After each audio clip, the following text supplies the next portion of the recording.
ai malam Sadi yau sai ka ji daɗin girkin gidana. Allah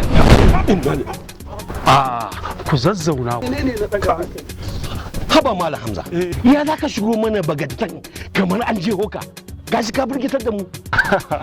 Ba fa na zo da niyan na firgita ku bane ba fa, na san lokacin sauke tuwon gidan malam Aminu yayi. Wanda ci sa kuka gana to a wannan hanzarin, ina fata dai ba a sauke ba. Assalamu alaikum. Aminu wa alaikum assalam wa rahmatullah. Kai malam Hamza, na fuskanci tuwon garin masarar Legend yana kwantar maka da hankali kamar yadda yake sa mai gidana ne. Sosai garin masarar Legend laushi wani tusi. Kudan kasa da makoda suna ta burki. Kwance manhajar nan ta kamfanin illa. Sai shinkafa da garin masara. Daman wannan tuwon masara ne?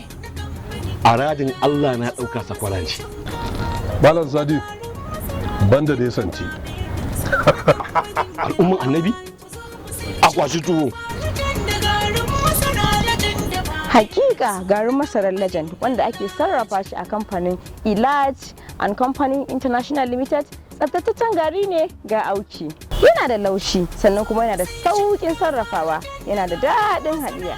Maza nemi garin masarar Legend don faranta ran iyalanka. Don neman ƙarin bayani ku tuntuɓe mu a D4 Road AA Sobawa kusa da Tollgate na fita garin Kaduna kan titin Zaria. Ko ku tuntuɓe mu a lambar waya kamar haka: 070191919. Ko kuma 08022880055. Muna muku marhaban da lale. Ga sauki yana da auki ga ari na Legend yana da daɗi.